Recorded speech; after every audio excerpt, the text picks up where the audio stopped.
अस्सलाम वालेकुम। Programme night addition में हम आपको खुशामदीद कहते हैं। नाज़रीन, इल्ज़ामात, सियासी चालें और एक बार फिर तब्दीली का शोर इस्लामाबाद की सियासी फ़ज़ाओं में गूंज रहा है। बात बढ़ गई है। मुल्क में सियासी कहानी अपने क्लाइमेक्स पर पहुंच चुकी है और आइंदा 48 घंटों की सियासत फ़ैसला साज हो सकती है। तहरीक अदम एतमाद की कामयाबी को लेकर अपोजिशन भरपूर एतमाद में है और तहरीक अदम एतमाद की नाकामी को लेकर हुकूमत भी बड़ी पुरएतमाद है।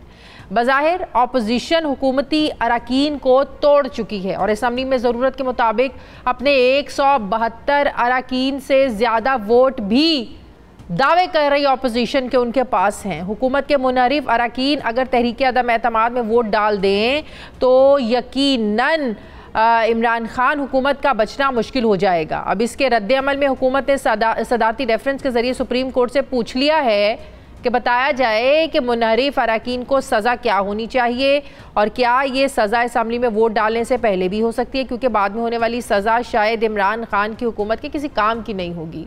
अब ये बात भी काबिल गौर है कि जिस पार्टी टिकट पर अरकान असम्बली वोट लेकर असम्बली में आए हैं वही अवाम के वोट उन्हीं के लीडर के ख़िलाफ़ डालकर उस हुकूमत का बिस्तर गोल कैसे किया जा सकता है। अब राजा रियाज की मिसाल ले लें, जो आजकल पीटीआई के मुनहरिफ अरकान को लीड करते हमें नज़र आते हैं। उन्होंने पाकिस्तान तहरीक इंसाफ के टिकट पर 2018 में 1,14,215 वोट लेकर मैदान मारा था, जबकि 2013 में उनके वोट सिर्फ 17,571 थे। अब एक उम्मीदवार पार्टी टिकट की मकबूलियत पर 1 लाख से ज़्यादा वोट लेता है और बाद में पार्टी से मुनहरिफ हो जाए तो क्या इसे अवामी फैसला कहा जाएगा? और क्या असल जमहूरियत इसी का नाम है? दूसरी तरफ फिर क्या ये जायज़ होगा कि एक लीडर को अवाम मुंतखब करे या पार्लियामान इसे कायदे-ए-वान बनाए और इसे किसी भी सूरत 5 साल तक निकाला ना जा सके और वही स्याह सफ़ेद का मालिक बन बैठे? आइन आजकल इन्हीं सवालों में फंसा पड़ा है और तशरीह के लिए अदालत उज़्मा का दरवाज़ा भी खटखटाया जा चुका है। अब अदालत का फैसला कुछ भी हो, लेकिन इस फैसले से पहले ही अपोजिशन मुमकिना कौमी हुकूमत बनाकर इसकी सीटें भी बांट चुकी है। तो यहाँ भी सवाल ये पैदा होता है कि क्या कौमी हुकूमत का लफ्ज़ आइनी है या जमहूरी है, और ये ऐसी कौन सी कौमी हुकूमत होगी जिसमें से तहरीक इंसाफ माइनस होगी, क्योंकि अभी तक पार्लियामेंट में सबसे ज़्यादा कौम की नुमाइंदगी इसी तहरीक इंसाफ के पास है। और अगर तहरीक अदम एतमाद कामयाब हो भी जाती है, इत्तेहादी भी साथ छोड़ देते हैं, तो भी 155 सीटों से ज़्यादा की अवामी नुमाइंदगी तहरीक इंसाफ के पास ही होगी। ऐसे में बहुत से सवालात में अवामी ताकत दिखाने की कॉलें भी चल चुकी हैं। जहां अपोजिशन अपने मार्च की कॉल दे चुकी है, वहीं तहरीक इंसाफ की सारी सियासत एक सरप्राइज़ या ट्रम्प कार्ड 27 मार्च के जलसे में निकालने का दावा किया जा रहा है कि 27 मार्च को इमरान खान बहुत बड़ा सरप्राइज़ देने जा रहे हैं। तहरीक इंसाफ के कम होती ऑप्शंस में ये फैसला कुन कार्ड हो क्या सकता है? आगे आने वाली मुल्क की सियासत में क्या हो सकता है 27 ये मार्च के जलसे के बाद? मैं बात करूँगी। मुझे ज्वाइन करें वज़ीर मुमलिकत बराए पार्लिमानी उमूर अली मोहम्मद खान साहब। अस्सलाम वालेकुम। बहुत बहुत शुक्रिया अली मोहम्मद खान साहब आपका। अली मोहम्मद खान साहब, अपोजिशन तो पहले दिन से ही बड़ी पुरएतमाद है कि उनके नंबर्स पूरे होंगे, बल्कि नंबर्स पूरे होने से वो तो बहुत आगे बढ़ चुके हैं कि अब तो आप लोग सिर्फ डिलेइंग टैक्टिक्स यूज़ कर रहे हैं। आप कल की बजाय आज ले आएँ तो आप लोगों को शिकस्त ही होगी। तो हुकूमत डिलेइंग टैक्टिक्स इस्तेमाल क्यों कर रही है बकौल अपोजिशन की? अगर आप लोग भी इतने पुरएतमाद हैं तो इजलास को मुलतवी क्यों किया जा रहा है? अपोजिशन ने तो आज भी बड़ा शोर मचाया है। बिस्मिल्लाहिर्रहमानिर्रहीम, अल्लाहुम्मा सल्लि व सल्लिम मुबारक अला सय्यिदिना मोहम्मद। बहुत शुक्रिया। हुकूमत तो अपने वक्त के तयन का हमें इख्तियार हासिल है, लेकिन ज़ाहिर है आखिरी फैसला जो है वो स्पीकर साहब का है।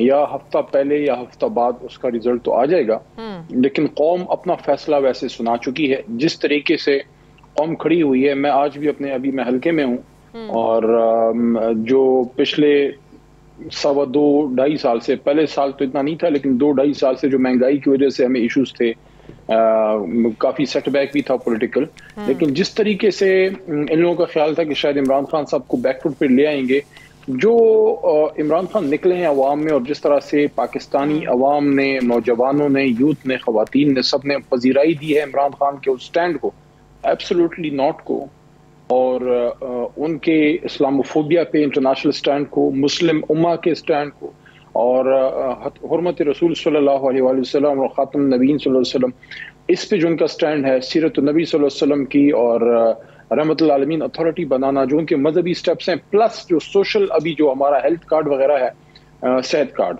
और उसके साथ साथ जो करप्शन के खिलाफ वो खड़े हो गए मजबूत, तो कौम ने बिल्कुल पांसा पलट दिया है। और मैं समझता हूं कि अपोजिशन को शायद उसका एहसास हो गया है या होने वाला है। क्या आप कह रहे हैं कि इमरान खान के जलसे में, प्राइम मिनिस्टर के जलसों में जो आवाम आ रही है, उनको कोई फर्क नहीं पड़ता कि महंगाई है, उनको कोई फर्क नहीं पड़ता कि बच्चों के स्कूलों की फीसें पूरी नहीं हो रही हैं, उनको कोई फ़र्क नहीं पड़ता कि तहरीक अदम एतमाद लाने वाले जो हैं वो चोर हैं, डाकू हैं, लुटेरे हैं, वो इमरान खान के साथ हैं?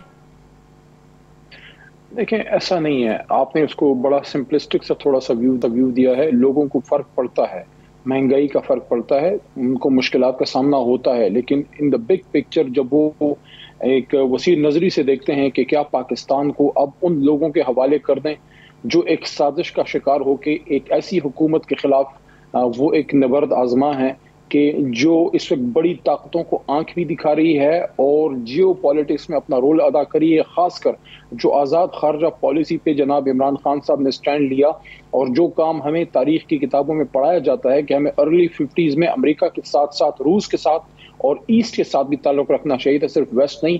जो नॉन अलाइंड मूवमेंट जिस तरह से हिंदुस्तान ने किया, खान साहब ने उसका जिक्र भी किया, तो जो आज़ाद खारजा पॉलिसी की तरफ इमरान खान साहब गए हैं उस पर वेस्ट को काफ़ी तकलीफ है।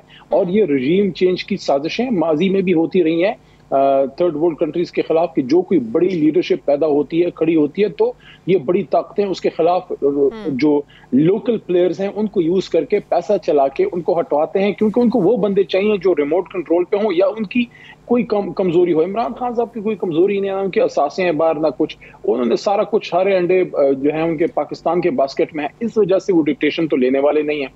इस बुनियाद एक चीज बताएं, एक बात बताएं अली मोहम्मद खान साहब, पीछे खड़ी हो गई है। 27 मार्च को आप 10 लाख लोग, तो कौम ये सोचती है कि ठीक है मुझे महंगाई के इश्यूज हैं, लेकिन वो एक इंटरनेशनल मसला है और उस पर अब कमी भी पाई जा रही है। वो ये सोचते हैं कि क्या मेरे बच्चों का मुस्तकबिल इमरान खान के हाथ में मजबूत है या उनका मुस्तकबिल जो फ्यूचर लीडरशिप अपनी जो बच्चे तैयार करें लीडरशिप के लिए, क्या बिलावल और मरियम के हाथ में हम अपने बच्चों का मुस्तकबिल दे दें? मैं समझता हूँ that is a disgrace to the intellect of the people of Pakistan. एक और बात बताएं अली मोहम्मद खान साहब, 27 मार्च को नहीं है कि लोग बच्चे तैयार करेंगे हमारी कौम की लीडरशिप के लिए। इस वजह से कौम जो है 27 को इमरान खान साहब के साथ निकलेगी। 27 मार्च को 10 लाख की जगह, जितने भी हैं आप देख 10 लाख की जगह 20 लाख लोग भी अगर आप लोग परेड ग्राउंड में इकट्ठे कर लेते हैं, अदम एतमाद की तहरीक पर इसका क्या असर होएगा, क्या फर्क पड़ेगा? जो अपोजिशन के पास नंबर्स पूरे हैं, जो नंबर्स पूरे होने से ज्यादा नंबर हैं, उन पे क्या फर्क पड़ेगा? वो तो लेकर आएंगे, वो तो रुकने वाली नहीं है। देखिए, जो सवाल आपका है वो हर कोई पूछ रहा है, बड़ा पर्टिनेंट सवाल है आपका शादिया साहिबा। उसका जवाब ये है कि जहां तक नंबर्स का पार्लियामान के अंदर ताल्लुक है, वो आज आप ये जुमे का दिन गुजरा है, जुमे का वैसी दिन पीटीआई के लिए बेहतर होता है, तो ये मेरा आप लिख लें कि नंबर्स हमारे सेफ हैं as a parliamentary affairs minister. PTI के लिए बेहतर होता है तो बुरा किसके लिए होता है? उन्हीं के लिए जो स्टेटस को है, माफिया के नहीं है। माफिया के जो सारे चट्टे बट्टे हैं, जो वैसे मैंने एक बात सुनी थी कि एक सिक्के के दो रुख होते हैं। वो आपने वो देखा होगा शोले का, अमिताभ बच्चन और धर्मेंद्र का, वो एक सिक्के के दो रुख होते थे, लेकिन वो एक ही तरफ दो रुख होते थे। लेकिन अब हमने एक सिक्के के तीन रुख देख लिए हैं कि बिलावल और जो है शहबाज साहब और बिलावल साहब और मियां मौलाना साहब, एक सिक्के के तीन रुख, यानी कि ये वो लोग हैं जो हमेशा एक दूसरे के खिलाफ रहे। ये वो आपके तादिबीन, आपके तादिबीन सिक्कों में कहीं फिट होते हैं कि नहीं होते हैं? अब एक नुक्ते पे ये फिट हैं और एक नुक्ते पे वो ये है कि यार ये इमरान खान को निकालो, ये किधर से डंडा गंडा सा पकड़ के आ गया। ये एहतसाब की बात करता है, ये इंसाफ की बात करता है, ये कहता है यार एब्सोल्युटली नॉट कहूंगा, कहता है डिक्टेशन नहीं लूंगा, कहता है कि मैं अमेरिका से डिक्टेशन नहीं लूंगा, कहता है यार ये तो बड़ा गलत कर रहा है, हमें तो आपस में बाद में लड़ लेंगे, पहले इसको तो निकालो, ये तो हमारी सियासत का करिया गर्म कर रहा है। एक नुक्ते पे इकट्ठे हैं सारी स्टेटस को, सारी माफिया एक नुक्ते पे इकट्ठे हैं कि हमारी बच्चों की फ्यूचर लीडरशिप भी तबाह कर रहा है आदमी, ये स्टेटस को खत्म कर रहा है। ये जो खान नवाब और ये जो बड़े बड़े लैंडलॉर्ड जो 60-70 साल से हम पे हुकूमतें करें, बड़े बड़े चौधरी और वडेरे, ये पाकिस्तान कायद-ए-आज़म ने इनके लिए बनाया। ये आम आदमी का पाकिस्तान है और इमरान खान आम आदमी की जंग लड़ रहा है। किन सिक्कों में शामिल हैं? हमारे साथ हैं, जो जुल्म के खिलाफ हमारे साथ खड़ा है हम तो उसको सीने से लगाएंगे, जो जुल्म के खिलाफ खड़ा है, जो करप्शन के खिलाफ खड़ा है हम तो उसको सीने से लगाएंगे। इत्तेहादियों में तो कोई खुलकर सामने नहीं आ रहा कि हुकूमत के साथ है हम और हम हुकूमत को वोट देंगे। किसने कहा? देखिए सुने ऐवान के अंदर इंशाल्लाह नंबर गेम हमारी सेफ है, नंबर 1। नंबर 2, अगर वोट लेने की बात है तो ना सिर्फ अभी बल्कि 2013 में भी अल्लाह ताला के करम से बड़ा वोट लेके गए थे, लेकिन इस वक्त सबसे बड़ी वोट लेने वाली, सबसे बड़े सीटें लेने वाली जमात मुल्क में इस वक्त 5-6 हुकूमतें हैं। इस्लामाबाद, पेशावर, क्वेटा, लाहौर, गिलगित बल्तिस्तान और आजाद जम्मू कश्मीर, मुजफ्फराबाद, सारा इमरान खान साहब के साथ वो हाथ में ला चुका है। सिर्फ एक कराची रह गया है। ऐसे लीडर को बाहर करने का मकसद आप समझते हैं? Minus Imran Khan means minus democracy. तो ये जो 27 को है वो सिर्फ ये दिखाने के लिए है कि अगर किसी का ये ख्याल था कि इमरान खान साहब तो ऐवान के अंदर तो उनके पास नंबर्स हैं लेकिन बाहर नहीं है, तो गिन लो ये बात है कि खान साहब खुद इस्तीफा नहीं देंगे। किसके साथ है? खुद इस्तीफा नहीं देंगे प्राइम मिनिस्टर। इस्तीफा? या आप बड़ी अजीब बात करती हैं। क्या टीपू सुल्तान ने कभी इस्तीफा दिया था? तो सवाल क्या है। सुल्तान सलाउद्दीन अयूबी ने इस्तीफा दिया था? क्या महमूद गजनवी ने इस्तीफा दिया था? कप्तान इस्तीफा देगा? कप्तान इन सबको घर तक छोड़ के आएगा।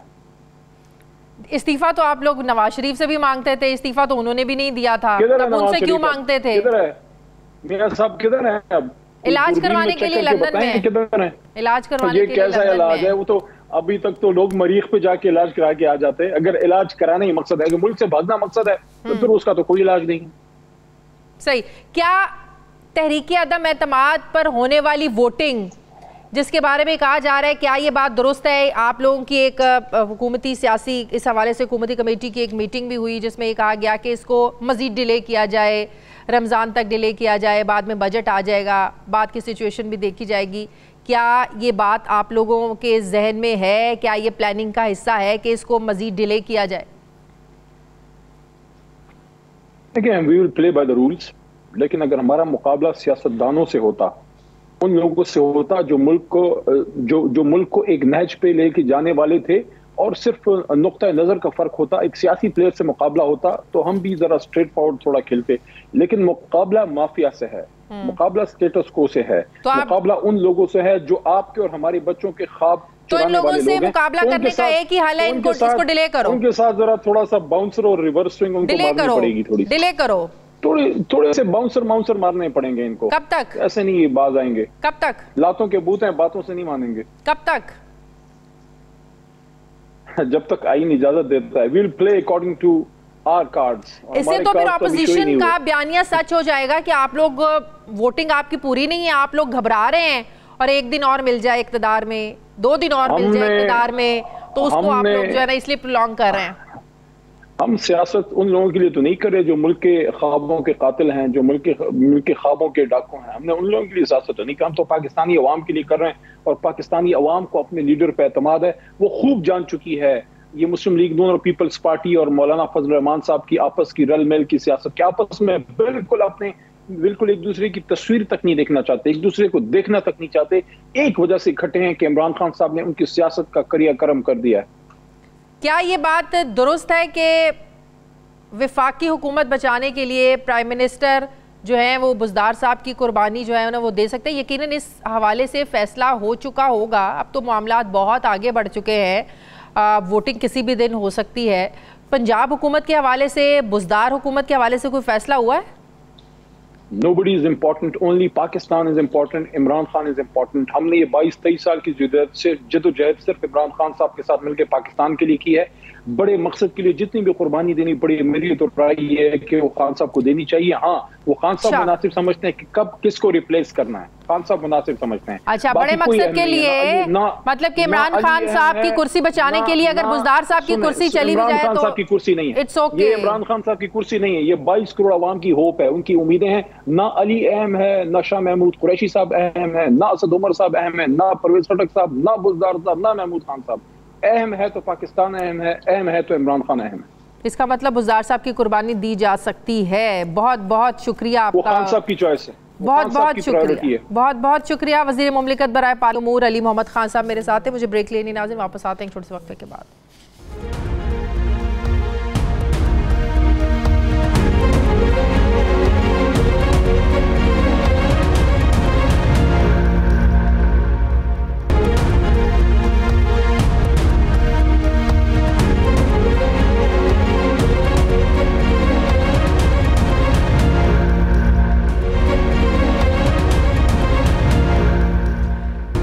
बाद एक बार फिर से आपको खुशामदीद कह रहे हैं। हुकूमत नाज़रीन बड़े ये दावे कर रही है कि जो मुनहरिफ अरकान है वो वापसी के लिए हुकूमत से राब्ते भी कर रहे हैं और माफ़ियाँ भी मांग रहे हैं। कितनी सच्चाई है इसमें? मुनहरिफ रहनुमा PTI अहमद हुसैन डहर साहब मुझे ज्वाइन करें। अस्सलाम वालेकुम, बहुत बहुत शुक्रिया अहमद साहब आपका। अहमद साहब, वापसी का टिकट कटवा लिया आपने PTI में वापसी का? बिस्मिल्लाहिर्रहमानिर्रहीम, यका नाबुदु व यका नस्तईन। पहली बात यह है कि मैं मुनहरिफ MNA नहीं हूँ, मैं दुखी MNA हूँ। मैंने PTI कभी भी नहीं छोड़ी। मैं पिछले 3 साल पहले मैंने इस्तीफ़ा दिया था साउथ पंजाब में सेक्रेटेरिएट के इशू पे। 2 साल पहले मुझे शो कॉज नोटिस जारी किया था, मैंने करप्शन की निशानदेही की थी मुल्तान में। और 3 महीने से मैं वैसे भी ब्लैकआउट पे हूँ, मैं असम्बली भी नहीं जा रहा। मेरे 5 मुतालबे हैं उनके लिए। अभी आज मुझे इतला मिली थी कि आपके 5 मुतालबे जो हैं वो मान लिए गए हैं। I was very much happy. I went to the assembly. आज असम्बली सेशन में मैं जब गया तो मुझे किसी दोस्त के जरिए पैगाम मिला कि गवर्नमेंट जो आपके 5 मुतालबे हैं उन्होंने मान लिए हैं। तो बड़ी खुशी से मैं गया वहाँ पे। तो जब मेरी उन्हीं दोस्त से मुलाकात हुई तो उन्होंने कहा शर्त यह है कि आप, पहला मुतालबा ये है कि मैं थोड़े गरीब के मुतालबात हैं, शायद गरीब के मुतालबात को हम ज़रा कम प्रायोरिटी देते हैं। मेरा पहला मुतालबा ये है कि आटा, घी, चीनी, दाल को सब्सिडी दे के उसी रेट पे ले जाएं जो 2018 में थे। मसलन घी जो था वो उस वक्त 150 पे था, अब 550 पे है। सब्सिडी दी जा सकती है, नामुमकिन नहीं है। किसी भी इमरजेंसी के लिए पैसा निकाला जाता है तो गरीब के लिए भी निकाल सकते हैं, ये डेवलपमेंट फंड्स रोक के या दूसरे जरिए से। दूसरा मुतालबा है सिविल सेक्रेटेरिएट में इख्तियारात नहीं दिए गए। इख्तियारात वहाँ पे देंगे तो गरीबों को फ़ायदा होगा, वहाँ के आम आदमी को फ़ायदा होगा। ये इख्तियारात अपर पंजाब में है। ठीक हो गया। तीसरा, CM सेक्रेटेरिएट में करप्शन इतनी ज़्यादा है कि जितनी भी पोस्टिंग्स होती हैं उसके पैसे लिए जाते हैं। मैं खुद भी पैसे भर चुका हूँ CM सेक्रेटेरिएट में। अच्छा। चौथा जो मेरा पॉइंट है, बर्न सेंटर वहाँ पे है मुल्तान में, उसमें बच्चों को दाखिल नहीं होने दिया जा रहा। 5वां ऑप्थोमोलॉजी सेंटर, एक बिल्डिंग वहाँ पे DHQ की खाली पड़ी है, लेकिन ऑप्थोमोलॉजी सेंटर वहाँ पे कायम नहीं किया जा रहा, जिसके ऑर्डर्स भी हो चुके हैं। मेरे सिर्फ गरीब के मसाइल हैं और मैं ये चाहता हूँ कि आज मैं जब गया अपना असम्बली तो वो दोस्त मुझे मिले, उन्होंने कहा शर्त यह है कि प्राइम मिनिस्टर को आप मिलें। अच्छा। तो मैंने कहा कि मैं 5 दफ़ा पहले प्राइम मिनिस्टर्स को मिल के ये सारे मनसूबे काम अपने दे चुका हूँ। आप उन्हें कहें कि पहले इनकी अप्रूवल का ऐलान करें, उसके बाद मैं उन्हें मिलूँगा। इसलिए कि अगर वो अप्रूव इसको नहीं करते तो फिर मैं जिस दिन ये अदम एतमाद होगा उस दिन मैं आवाम के मशवरे से डिसाइड करूँगा कि मैंने क्या करना है। नहीं, अब ये जो मुतालबात हैं जो नवीद आपको सुनाई जा रही है कि आपके ये 5 मुतालबात मान लिए गए हैं। अब बात यह है कि 2018 पे जो आटा, चीनी, दाल, घी इनकी कीमतें थी, ये 1-2 दिन में हुकूमत तो कर नहीं सकती, नंबर 1। नंबर 2, जो CM सेक्रेटेरिएट में करप्शन आप बता रहे, सुने ना, बहुत ज्यादा, तो इस बात की क्या श्योरिटी होगी कि वो आपको जो है ना वो कर देंगे? आपसे वोट तो ले लेंगे अपने हक में, लेकिन इस बात की क्या गारंटी होगी कि ये फुलफिल होंगे? ऐलान कर दें। अच्छा, आपको सिर्फ ऐलान का है कि ऐलान कर दें, अवाम के सामने ऐलान कर दें कि हम ये कर देंगे। अवाम के सामने तो ऐलान 2018 में भी बहुत किए थे ना, मुझे पता चल जाएगा कि अवाम के आगे ऐलान कर दी। इसका मतलब है जो आपका तीसरा मुतालबा CM सेक्रेटेरिएट में करप्शन ज्यादा है, ये ऐलान भी नहीं करेंगे क्योंकि गरीब के दोस्त नहीं है। पोस्टिंग ट्रांसफर के पैसे लिए जाते हैं। इसका मतलब ये मुतालिबात मानने का मतलब ये है कि ये हुकूमत ने, उन लोगों ने एडमिट किया है कि वाकई रिश्वत चलती है, पोस्टिंग ट्रांसफर के पैसे लिए जाते हैं, CM सेक्रेटेरिएट में करप्शन हो रही है। इसका मतलब है ये भी माना है उन्होंने, हुकूमत ने माना है, इसमें कोई शक नहीं जी। ये तो इसके सबूत मौजूद हैं। अब मैं आपको क्या बताऊं। और दूसरी बात यह है कि लैंड रेवेन्यू के मैंने फाइलें दी हैं प्राइम मिनिस्टर को, जिसमें 2-2 कनाल 3-3 कनाल गरीबों की बगैर थंब इम्प्रेशन लगाए ज़मीनें उतर गईं और उनको हार्ट अटैक हो गए। और उसके मैंने फ्रेंजिक करा के 5 फाइलें दी उनको कि इसके ऊपर एक्शन लें कि वहाँ पर माफिया जो है वो अपना पुलिस, एंटी करप्शन और लैंड माफिया मिल के गरीबों को लूट रहे हैं। आम आदमी के लिए वहाँ जीना अजाब हो गया है और उसके मैंने सबूत पेश किए हैं। अब ये गरीबों के काम हैं। देखिए, अगर गरीबों के काम हम नहीं कर सकते तो हम किस लिए आए थे? हमने यहाँ वादा किया था, हम पुलिस रिफॉर्म्स लेके आए थे।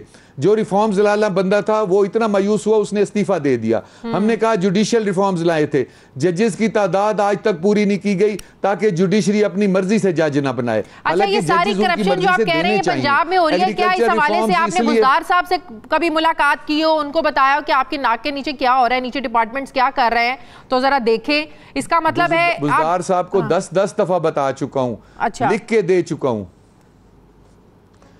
यहाँ हम MNAs की आम दिनों में नहीं सुनी जाती, जब हमारे वोट की ज़रूरत पड़ती है तब हमारी सुनी जाती है। और मैंने उसी का लिया, ना मैं सिंध हाउस में गया हूँ, ना मैं अपोजिशन से मिला हूँ। मुझे आज उन्होंने हल्का सा मैसेज किया, मैं भाग के असम्बली चला गया, नहीं तो आपको पता है जो जिनके ये बागी कह रहे हैं वो तो असम्बली जा ही नहीं रहे। तो मैं पहुंच गया जब मुझे पता चला कि उन्होंने शर्त रखी है कि प्राइम मिनिस्टर को मिले। मैंने कहा जी प्राइम मिनिस्टर को 10 दफा मिल चुका हूं, उन्हें कहीं ऐलान करें मैं अभी आ जाता हूं। अब देखें वो इस चीज को भी पॉलिटिकली यूज कर रहे हैं। मैं तो सिर्फ गरीब के मसले के लिए मैंने एहतजाज किया है। ऐलान करना तो मुश्किल नहीं है, वो ऐलान कर देंगे, लेकिन इस बात की तो कोई गारंटी नहीं है कि 5 के 5 मुतालबात आपके पूरे हो जाएंगे। आपका वोट तो उनके पलड़े में चला जाएगा। आप कहते हैं ऐलान करेंगे, मैं कहता हूं अच्छे कामों का ऐलान भी नहीं करेंगे। वो ऐलान तो करें, चलें ऐलान तो करवाएं मेरे मुतालबात का उनसे।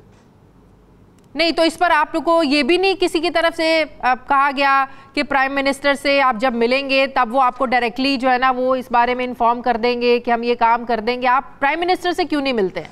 डायरेक्टली मैं 5 दफा मिलके 5 दफा डायरेक्टली मिलके उनके हाथ में पेपर भी दे आया हूँ, सबूत भी दे आया हूँ, हर चीज दे आया हूँ। जब एक चीज दे आया हूँ तो उसको इम्प्लीमेंट करें, और जब इम्प्लीमेंट करेंगे मैं पहुंच जाऊंगा। और अगर इन्होंने उस दिन तक जब ये ना किया तो उस दिन मैं अपने भाइयों अपने दोस्तों से मशवरा करके फिर मैं अपना डिसीजन करूंगा, अपने अवाम से मशवरा करके। लेकिन 2-4 दिनों में तो इम्प्लीमेंटेशन इन सारे मुतालिबात की नहीं हो सकती ना?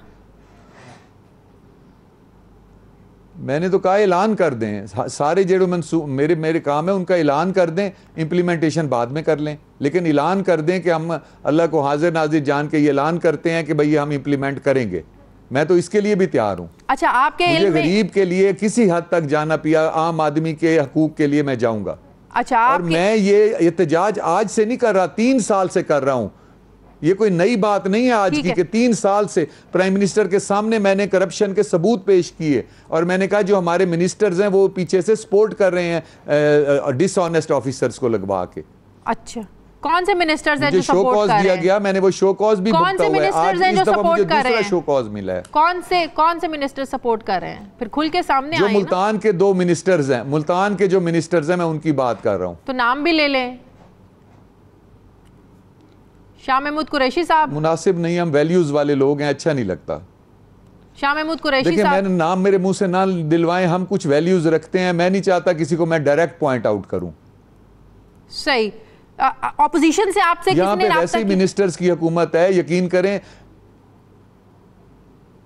ऑपोजिशन से कोई राब्ता नहीं हुआ मेरा, क्योंकि मैं तो पार्टी में खड़ा हूं। आज भी मैं PTI में खड़ा हूं। मुझे सिर्फ गरीबों के मुतालबात पूरे करवाने हैं।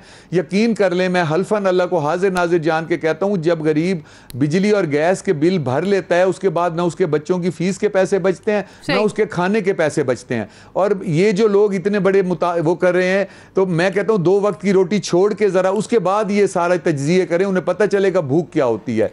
मुझे तो कहेंगे कि यार ये वो अब इतने बड़े चैनल पे बैठ के छोटी बातें कर रहा है। देखें जी, मैं एक छोटा आदमी हूं, मैं छोटा MNA हूं, मैं गरीबों का मैं एक रिप्रेजेंटेटिव हूं। मैंने गरीब की बात करनी है जो भूखा मर रहा है। आपको अगर डेवलपमेंट के फंड रोकने पड़ते हैं आप रोक लें, आप कोई कहीं से इमरजेंसी कर्जा लेना पड़ता है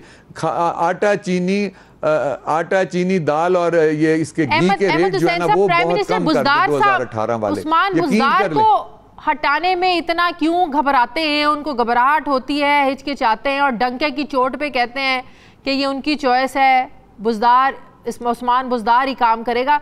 क्यों पिछले 3.5 पौने 4 सालों में वो इतना प्रेशर भी आया, इत्तेहादियों की तरफ से भी गाए बगाए उस्मान बुज़दार की कारकर्दगी पर बातें होती रही, ऑपोजिशन ने भी बड़ा प्रेशर, ऑपोजिशन को भी साइड पे कर दे, इनके अपने पार्टी के अंदर के लोग उस्मान बुज़दार की बड़ी मुखालिफत करते हैं। मैं असल हकीकत आपको नहीं बताऊंगा, इशारा दे दूंगा। देखें 3 बंदे हैं जो इस मुल्क के सबसे बड़े हुक्मरान हैं, सदर, वजीर आजम और वजीर आला। तीनों के नाम एन से शुरू होते हैं, आगे आप खुद समझ जाएं। तो ये तो फिर आप वही बातें कर रहे हैं जो शहबाज शरीफ ने 2 दिन पहले की हैं।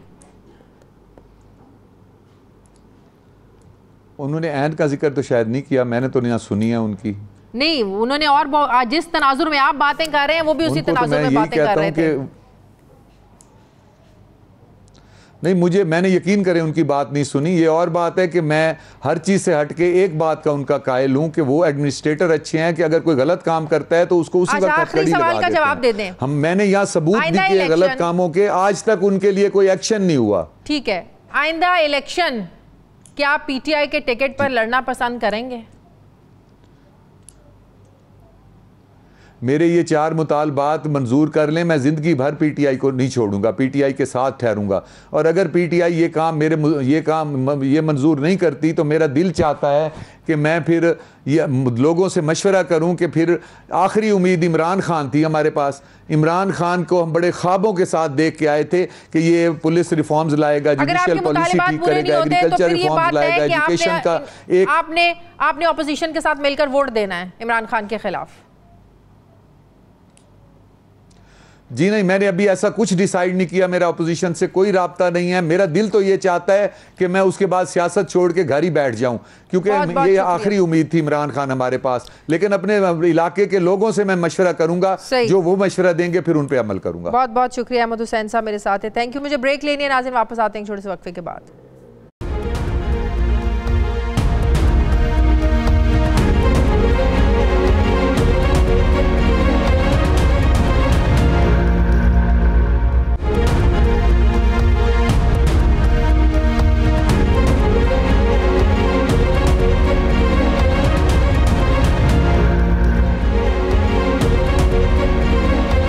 ब्रेक के बाद एक बार फिर से आपको खुशामदीद कहते हैं। पाकिस्तान पीपल्स पार्टी के सीनियर रहनुमा कमर जमान कायरा साहब मुझे ज्वाइन कर रहे हैं। अस्सलाम वालेकुम, बहुत बहुत शुक्रिया कायरा साहब आपका। कायरा साहब, ये एमक्यूएम के साथ मामलात तय होने में क्या रुकावट है? कल तक ये भी खबरें आ रही थी पीपल्स पार्टी के ज़राए की जानिब से कि मामलात तय हो गए हैं, लेकिन जब एमक्यूएम से हम बात करें तो वो कहते हैं कि तहरीरी मुआहदा है। शायद तहरीरी मुआहदा करने से शायद पाकिस्तान पीपल्स पार्टी हिचकिचा रही है। फिर दूसरी तरफ ये कहा जाता है कि मुतालिबात मान ली है पाकिस्तान पीपल्स पार्टी ने, लेकिन तहरीरी मुआहदा नहीं कर रही है पाकिस्तान पीपल्स पार्टी। मैं उस सारे अमल का हिस्सा हूँ नहीं, इसलिए मुझे अपडेट का तो नहीं पता, लेकिन इन प्रिंसिपल उनकी बातें, पीपल्स पार्टी की इंटरनल बात भी यही है कि हमें उन पे एतराज़ात नहीं है, नहीं है। अगर उसकी कोई निटी ग्रिटी है, कोई छोटी मोटी, तो वो जो डिस्कशन है वो अभी मैं आपके साथ शेयर, जितनी मुझे इल्म भी है वो भी शेयर नहीं कर सकता। लेकिन ये बात बहरहाल तयशुदा है कि एमक्यूएम के जो अपने कंस्टिट्यूएंसीज के या उनके कराची और हैदराबाद के इशूज हैं, फेडरल गवर्नमेंट के साथ उनकी नाराजगी या उनके काम ना होना या उनके साथ किए गए प्रॉमिसेस जो थे वो फुलफिल ना होना अपनी जगह, लेकिन इश्यूज जो है वो सिंध गवर्नमेंट के साथ है। और वो दोनों जमातें मिलके, वो कराची हो, हैदराबाद हो या ओवरऑल सिंध की सूरत हाल हो, उस पर ज़्यादा बेहतर, अगर हम इख्तलाफात को कम करते हैं तो वहाँ एक बेहतर सूरत हाल पैदा हो सकती है। ये माजी में भी ऐसा हुआ, अब भी इम्कान है। तो ये दोनों तरफ विल मौजूद है। अब अगर कुछ छोटा इशू होगा तो आजकल में सेटल हो। हुकूमत बड़ी इस बात पर वसूख से, प्राइम मिनिस्टर भी ये बात कहते हैं कि 27 मार्च के बाद सब कुछ खुलकर सामने आ जाएगा। आप लोगों को क्या लग रहा है 27 मार्च को ऐसा क्या सरप्राइज मिलने वाला है? इतने आप लोगों के दावे, इतने आप लोग जो है ना पूरा एतमाद हैं तहरीक अदम एतमाद की कामयाबी को लेकर, ऐसा क्या सरप्राइज दे सकते हैं प्राइम मिनिस्टर आप लोगों को, अपोजिशन को? प्राइम मिनिस्टर ने इससे पहले कौन सा सरप्राइज दिया है जी? बहुत सारी बातें हैं जो वो कर देते हैं और फिर उससे इनहराफ हो जाता है। उन्होंने जितने वादे किए, वो 2 अरब डॉलर का वादा था, वो 1 करोड़ नौकरियों का वादा था, वो सस्ती गैस, सस्ता तेल, सस्ती बिजली का वादा था, रोजगार आम करने का वादा था, वो पता नहीं क्या क्या ख्वाब थे, मुल्क में करप्शन के खात्मे का वादा था। किधर गए वो वादे? तो ऐसा ही एक वो लोगों को होता है ना, लास्ट होप तक लोगों को लेके आना ताकि उम्मीद लोगों की बंधी रहे। और सब कुछ जानते हैं, अच्छी तरह उनको पता है कि उनकी हुकूमत जाने के बाद उनकी जमात भी उनके हाथों से निकलनी है। बहुत सारे लोग उनसे उनकी जब हकायक खुल के सामने आएंगे, the other side of the story जब लोगों को पता चलेगी तो लोग उनसे नाला होंगे, लिहाजा वो उसको भी प्रियम्प्ट कर रहे हैं। मुनहरिफ अरकान अगर वापस चले जाते हैं तो इत्तेहादियों के बारे में आप लोग इतने यकीन से कह सकते हैं कि वो बाजी पलट सकते हैं? आप मुझे ये बताइए, जो कुछ इन्होंने और इनके वज़रा ने और वज़ीर आज़म साहब ने इवन टुडे उनके साथ जो कुछ किया है और कह रहे हैं, आप ये बताइए उन पे कौन सा इल्ज़ाम है जो उन्होंने नहीं लगाया, कौन सी गाली है जो उन्होंने नहीं दी। और इल्ज़ाम ये है कि जी वज़ीर आज़म साहब वो अगर कोई मेंबर छोड़ रहा है तो उसने पैसे लिए हैं, ऐसा नहीं है। उनको 2 साल पहले, 1.5 साल पहले, साल पहले बहुत सारे मेंबरान उनके ऊपर खुली तनकीद कर रहे थे, उनकी के खिलाफ वोट कर रहे थे। उस वक्त ना उनके खिलाफ साजिश थी, ना कोई उनका पैसों का इशू था। हाँ, वो प्रिंसिपल पे इनके खिलाफ थे। अब सवाल ये है कि कुछ मेंबरान के साथ मेरी भी मुलाकात रही, उन्होंने कहा जी कि एक बात तो पूछिए, हम तो इमरान खान के साथ गए थे, तो पीपल्स पार्टी या किसी और जमात में थे, हम तो इमरान खान के साथ गए थे उसके मंशूर के साथ। अगर इमरान खान अपना मंशूर छोड़ गया है तो हम कहाँ उसके साथ खड़े होते हैं? अगर हमने उसको छोड़ा है तो हमने उसको मंशूर से इनहराफ की वजह से छोड़ा है, और आज छोड़ा, हमने इससे पहले छोड़ा हुआ था, तो इस पे कौन सा हमारा गुनाह है? तो ये खान साहब के ऐसे दावे वादे ही हैं। मेरा नहीं ख्याल कि उनमें से कोई मेंबर भी अब वापस जाने की पोजीशन में होगा, क्योंकि इन्होंने खुद जिस तरह अपनी हुकूमत को गिराने में भी इनका रोल है, इसी तरह उन मेंबरान की नाराजगियों को पक्का करने में भी इनका अपना रोल है। कारी साहब, आपको ये नहीं लगता कि अवाम का एक सिंपैथी जो है ना वो जाग गई है इमरान खान के लिए? एक साइड पे रख दें कि अवाम सोच रही है कि महंगाई है, बेरोज़गारी है, वो अवाम यही सोच रही है। अब बहुत से लोगों से बात होती है कि 1.5 साल तो रह गया था, ऑपोजिशन ने आखिर इन 1.5 सालों में ऐसा क्या कर लेना है जो इमरान खान नहीं कर सकता था? ऑपोजिशन ने आके क्या 1-2 दिन में, 1 महीने में या 1.5 साल में उतनी महंगाई खत्म कर देंगे, सूरत हाल 2018-17 पे वापस ले जाएंगे? तो आपको नहीं लगता कि अगर ये 5 साल इमरान खान ने पूरे नहीं किए तो एक सिंपैथी वोट होगा अगले इलेक्शन में इमरान खान के लिए? देखिए, आपको सिंपैथी वोट मिला होगा, वो लोग मिले होंगे जिनकी इमरान खान के साथ सिंपैथी, और जिस बात का आप जिक्र फरमा रही हैं तो आपके साथ वो सोच वाले आपको मिले होंगे, मुझे नहीं मिले। मुझे जो लोग मिलते हैं वो पिछले 1.5 साल से लोग यही कह रहे थे कि कब जान छुड़ाएंगे इनसे, कब आप इनसे जान छुड़ा के इस मुल्क में महंगाई और तूफान जो उस वक्त आया हुआ है इकोनॉमी में, और जो करप्शन का और महंगाई का और बेरोजगारी का, कब जान छुड़ाओगे हमारी इनसे? सो हमारे साथ लोगों का व्यू मुख्तलिफ था। हाँ, सिंपैथी वोट तो अगर खान साहब ने कोई बहुत आला डिलीवर किया होता तो और बात। तो किसने कहा आपको? ये आपका सवाल मुझे समझ ही नहीं आया। किस जगह, किस मेंबर अपोजिशन ने कहा कि हम 1.25 साल में जमीन आसमान एक कर देंगे? हमने तो कहा हमेशा। मैं ये नहीं कह रही, नो, आप मुझे गलत समझ रहे हैं। मैंने ये नहीं कहा कि ऑपोजिशन ने कहा है, मैं कह रही हूँ लोग ये सोच रहे हैं, लोग ये सवाल कर रहे हैं कि ऑपोजिशन ऐसा क्या कर देगी 1.5 सालों में। मैं लोगों को नहीं सुन रहा, मैं आपके सवाल को रिस्पॉन्ड कर रहा हूँ, मैं आपको समझ रहा हूँ, तो मैं उसको रिस्पॉन्ड करता हूँ।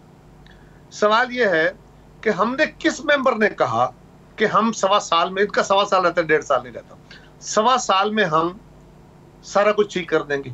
हम तो पहले दिन से कह रहे हैं कि भाई ये जो हुकूमत बनेगी, तय ये है कि ये हुकूमत छोटे अरसे के लिए होगी, ये इलेक्टोरल रिफॉर्म्स करेगी, इलेक्टोरल रिफॉर्म्स के बाद इलेक्शन होगा, और उस इलेक्शन के बाद आइंदा जो गवर्नमेंट बनेगी वो कोalition गवर्नमेंट हो या किसी एक जमात की गवर्नमेंट बने, अगर उसको मेजॉरिटी वोट मिल गया तो वो सबको साथ में लाके कानून साजी करेगी, ऐसी कानून साजी जिसको सबकी ओनरशिप हो। ये बात तो हम कम से कम सैकड़ों प्रोग्रामों में, सैकड़ों दफा अपनी तकरीरों में रिपीटेडली कह चुके हैं। फिर भी ये सवाल कायम है कि जी हम क्या क़यामत ले आएंगे, हम क्या कर लेंगे, हम महंगाई खत्म कर लेंगे। कौन कह रहा है जी? हमने कोई क्लेम किया?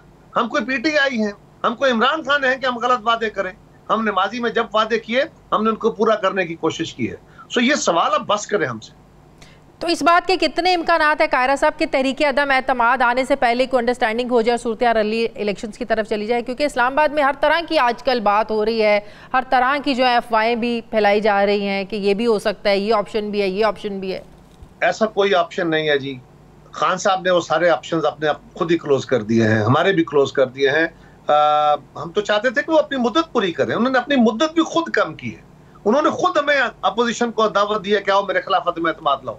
वो तो कहते थे जलसों में खड़े होकर, तकरीरों में उनके मेंबर्स कहते थे, उनके वजीर कहते थे कि जनाब ये क्यों हमारे खिलाफ जलसे कर रहे हो, आओ हिम्मत तो हमारे खिलाफ अदम एतमाद लाओ, आओ वजीर आजम के खिलाफ अदम एतमाद लाओ।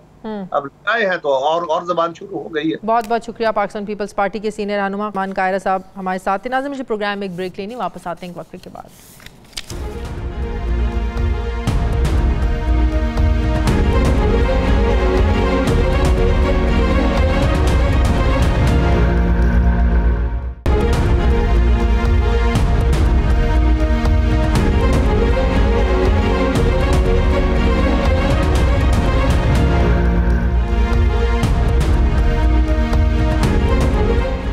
ब्रेक के बाद एक बार फिर से आपको खुशामदीद कहते हैं। सीनियर सहाफ़ी तज्ज़ियाकार इरशाद भट्टी साहब मुझे ज्वाइन कर रहे हैं। अस्सलाम वालेकुम, बहुत बहुत शुक्रिया।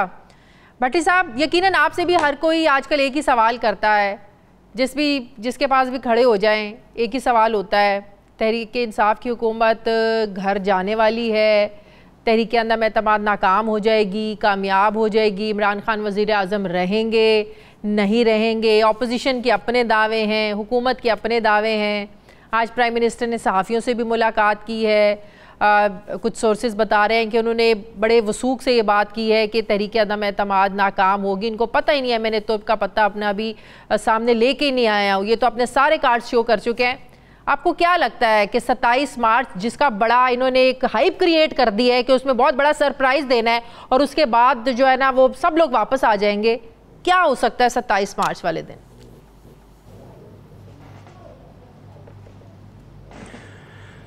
देखिए मैडम स्पीकर, 2-3 बातें बड़ी इम्पॉर्टेंट हैं इसमें।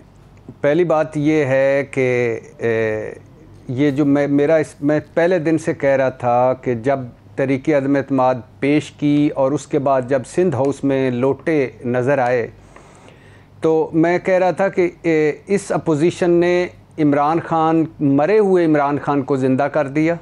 इस अपोजिशन ने इमरान खान को बहुत बड़ा रिलीफ दिया। इस अपोजिशन ने इमरान खान को नई ज़िंदगी दी। इस अपोजिशन ने इमरान खान को खड़ा कर दिया। इस अपोजिशन ने इमरान खान को एक बहुत बड़ी विटामिन्स भरी ड्रिप लगा दी। आज अब यकीन करें, मैं कराची में था, उसके बाद इस्लामाबाद में हूँ, उसके बाद बाहर से फ़ोन, उसके बाद लाहौर से, पूरे पाकिस्तान से जो दोस्त हैं जो फ़ोन करते, जो नाराज़ हो चुके थे तहरीक इंसाफ की miss management, bad governance, bad performance से, इमरान खान के वादों दावों नारों से, हर शाख पे उस्मान बुज़दार बिठाने से और बाकी सारे यू टर्नों से, वो सब इमरान खान के साथ हैं। अब क्यों हैं? वो कहते हैं कि ये कोई तरीका है निकालने का। आप वो कहते हैं कि ये सारे हर मर्तबा जमहूरियत और पाकिस्तान की बेहतरी और सिविलियन बालादस्ती और वोट को इज़्ज़त दो की खातिर इकट्ठे हो जाते हैं और निकाल बाहर फेंकते हैं। तो इसमें तो कोई शक नहीं कि जो ये मेरे लिए बड़ा सरप्राइज होगा अगर ये 27 का जलसा बहुत बड़ा जलसा होगा। एक गरीब, मेरी बात सुने ना भट्टी साहब, एक आम शख्स का, एक गरीब शख्स की भी यही सोच है कि उसे कोई परवाह नहीं अब महंगाई की। महंगाई भी पीछे रहेगी, बेरोजगारी भी पीछे रह गई, तंग हालात भी पीछे रह गए। अब उन्हें इस चीज़ की फिक्र है कि जो पुराने चोर डाकू लुटेरे इकट्ठे हो गए, अच्छा ये तरीका है इमरान खान को निकालने का, मतलब कि सारी चीज़ें पीछे रह गई। उसकी वजह ये मैडम स्पीकर के क्या आप समझती हैं कि बिलावल भुट्टो की फर्स्ट प्रायोरिटी महंगाई, बेरोज़गारी या जमहूर है? बिल्कुल भी नहीं है। क्या आप समझते हैं कि मरियम नवाज़ जो कुछ कर रही हैं वो महंगाई के लिए कर रही हैं या आवाम के लिए कर रही हैं? बिल्कुल भी नहीं। क्या आप समझती हैं कि शरीफ बरादरान और आसिफ अली जरदारी आवाम की हालत बदलने के लिए तड़प रहे हैं? बिल्कुल भी नहीं। आवाम मुझे इस आवाम को ग्लैमराइज़ करना बिल्कुल नापसंद है, क्योंकि ये 2000 रुपए पे हलफ ले लेते हैं कि हम आपको वोट देंगे और ये किराए पैसे लेकर जलसों में भी आ जाते हैं। ये कीमे वाले नान और बिरयानी की प्लेटों पर भी मिक जाते हैं। लेकिन लोगों को ये तो कम से कम पता है कि एक तरफ अगर इमरान खान है जिसका ये हाल है, तो दूसरी तरफ कौन है। इस मुल्क की बदकिस्मती ये है कि देखिए, इसमें कोई शक नहीं कि जो हमने 3.5 साल में आपने भी तनकीद की, मैंने भी तनकीद की, हम करेंगे दोबारा तनकीद के, जो तब्दीली थी वो कहाँ है। लेकिन आप एक तरफ देखिए, 1970 में भुट्टो साहब ने एक नारा मारा था कि मैं रोटी कपड़ा और मकान दूंगा। आज बिलावल भुट्टो उसी ट्रक में बिठाकर कहते हैं पीछे लगे रहो, मैं भी रोटी कपड़ा और मकान दूंगा। क्या बीबी भुट्टो जी भुट्टो का मतलब सिंध हाउस में लोटे रखना था? क्या बेनजीर भुट्टो साहबा का मिशन सिंध हाउस में लोटे रखना था? इसका मतलब है कि अगर बिलावल भुट्टो ये समझते हैं जो उन्होंने कहा कि ये आइन की बालादस्ती के लिए या सिंध हाउस में है और जमहूरियत की बालादस्ती के लिए, तो छांगा मांगा भी इसका मतलब है आइन की बालादस्ती थी और जमहूरियत की बालादस्ती थी, और छांगा मांगा वालों के भी ज़मीर उन्होंने भी ज़मीर का साथ दिया था। एक तरफ बेनज़ीर भुट्टो से बिलावल भुट्टो सब दुखी होते हैं कि पेट्रियाट बना दी मुशर्रफ ने, पीपल्स पार्टी तोड़ दी। दूसरी तरफ उसकी पार्टी तोड़कर वो बात ठीक है, लेकिन अपने घर को दुरुस्त रखना तो खान साहब की जिम्मेदारी थी ना भट्टी साहब। लीजिएगा मैडम स्पीकर, बात सुन लीजिएगा मैडम स्पीकर। नहीं, इस तरह नहीं मैडम स्पीकर, इस तरह नहीं, क्वेश्चन पे क्वेश्चन। ये बड़ा अहम मौका है इस मुल्क के लिए, इस मुल्क के लिए बड़ा अहम मौका है। ना हमें रोटी कपड़ा और मकान मिल सका भुट्टो का, ना मुल्क एशियन टाइगर बन सका नवाज शरीफ का, ना तब्दीली आ सकी इस मुल्क में इमरान खान की। इशू बुनियादी तौर पे क्या है? इशू ये है कि आप जब अपनी जात को नफी करते हैं, जब आप झूठ बोलते हैं, जब आप मुनाफकत करते हैं, फिर आप एक्सपोज हो जाते हैं। तो ये पेट्रियाट पे जो दुखी थे वो सिंध तहरीक इंसाफ पे क्यों नहीं है दुखी उनकी पार्टी तोड़ने पर? और ये आप ठीक तरीके अदम-ए-एतमाद एक आइनी और जमहूरी हक है, ये आइन और जमहूरियत इनकी है जो सिंध हाउस में थी, या ये जो छोटी छोटी 2-3 पार्टियां हैं, ये जो इब्नुल वक्त हैं और सियासी मौका शनास हैं जो हर 4 साल बाद इधर से उधर, उधर से इधर हो जाते हैं, ये है आपकी जमहूरियत और ये है आपका आइन की बालादस्ती, सिविलियन बालादस्ती और वोट की इज्जत खुदा के लिए। लेकिन आप देखें नूर आलम खान देख ले, राजा रियाज, आप इन लोगों को देख ले, हम तो इनको पिछले 2-3 साल से एतराज़ात और इनके तहफ़्फ़ुज़ात ही सुनते आ रहे हैं। उस वक्त कहाँ तहरीक अदम एतमाद की बात थी, ऑपोजिशन ने ऐसा कोई इंदिया दिया था? हुकूमत को अपने घर को भी तो सुधारने की ज़रूरत थी। इन लोगों के तहफ़्फ़ुज़ात, इन लोगों की शिकायत का अजाला किया होता तो आज ये नौबत आती, इनको सुना होता। राजा रियाज साहब को वजारत मिल जाती तो राजा रियाज साहब इस तरफ ना आते। जहांगीर तरीन साहब को कोई उनके खिलाफ मनी लॉन्ड्रिंग या फ्रॉड या शुगर के केसेस ना होते तो ये ग्रुप ना बनता। बाकी रह गया नूर आलम, हमने उनकी सपोर्ट की थी, मदद की थी, हमने साथ कहा कि वो सही बात कर रहा है कि महंगाई ख़त्म होनी चाहिए, बेरोज़गारी ख़त्म होनी चाहिए। लेकिन मैडम शेख मैं कह रहा हूँ माजरत के साथ, आप अपने प्रोग्राम के एंकर का जिक्र ना करें बार-बार। बुनियादी तौर पे इशू क्या है? नहीं, मैं माजरत चाहता हूँ, माजरत कर ली, अब क्या करूँ मैं। अच्छा, उसके ये ठीक कह रही हैं आप। मैं तो इस हक में हूँ कि पार्टियों में बादशाहत नहीं होनी चाहिए, गुलामी नहीं होनी चाहिए, खड़े होकर बात करनी चाहिए, अपने ज़बान जो दिल की बात है वो ज़बान पे लानी चाहिए। लेकिन मैं इस हक में नहीं हूं कि आप नून लीग की टिकटों की खातर, मुबैना तौर पर पैसों की खातर, मुबैना तौर पर ओहदों की खातर या अपने हलके की सियासत की खातर हमें बेचें। मैं इस हक में नहीं हूं। इमरान खान मैटर नहीं करता मैडम स्पीकर, मेरे ज़हन में रखिएगा। इमरान खान का हट जाना, रह जाना, तरीके अदम का कामयाब हो जाना, नाकाम होना, अपोजिशन का कामयाब होना, हुकूमत का कामयाब होना, ये मैटर नहीं करता। मैटर ये करता है कि हम हमेशा मैटर ये करता है कि क्या हमेशा इनको हम ग्लैमराइज करते रहेंगे हर 4 साल बाद? आप मुझे बताइए। हाँ। चलो छोड़िए, इमरान खान को छोड़ दीजिए, एक साइड पर रखिए। आपने नून लीग की हुकूमत पैनामा लीक्स पे जब हटी थी तो कितने बड़े इल्जामात थे। क्या शहबाज शरीफ सारे इल्जामात से धुल गए? नवाज शरीफ ने सारे मनी ट्रेल दे दी। आसिफ जरदारी 35 वालियम से सुरखरू हो गए, 10 वालियम के मुलजम बाहर आ गए, 36 कंपनी, मकसूद, चपड़ासी, फलान, वो किधर गए? क्या 4 साल बाद वो एक विलन हीरो हो जाता है और हीरो विलन हो जाता है? नहीं, आप सब कुछ करिए, मगर ये तो कोई बात ना हुई कि हर 4 साल बाद फिर वही चेहरे मुसल्लत, फिर वही चेहरे मुसल्लत, फिर वही चेहरे मुसल्लत। आज इमरान खान, अगर इमरान खान को ये 5 साल पूरे करने देते, 3.5 साल में जो बर्बादी तबाही हुई है, 1.5 साल में क्या होता कि ना, अगर ना होती। दूसरी बात ये कि इत्तेहादियों को ये चीज समझ में क्यों नहीं आती है? इत्तेहादी खुलकर सामने क्यों नहीं आ रहे हैं? इत्तेहादी खुलकर सामने आने से क्यों कासिर हैं? वो अभी तक फैसला करने से अपना क्यों कासिर है? वो एक तरफ खड़े ही नहीं हो रहे, उधर भी मुलाकातें हैं, उधर भी राजी रखे हुए हैं, इधर भी राजी रख रहे हैं।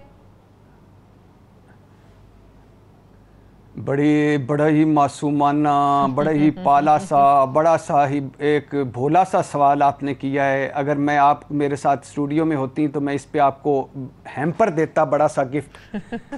वो क्यों नहीं आ रहे, क्यों नहीं खड़े हो रहे, क्यों नहीं जमहूरियत के हम कंधा देते, क्यों नहीं हमारी आवाम के निकलते? भाई, पहले आपने वो बैनर्स देखे होंगे जिस पे लिखा होता है कदम बढ़ाओ हम तुम्हारे साथ। अब है रेट बढ़ाओ हम तुम्हारे साथ हैं, ऑफर लगाओ हम तुम्हारे साथ हैं।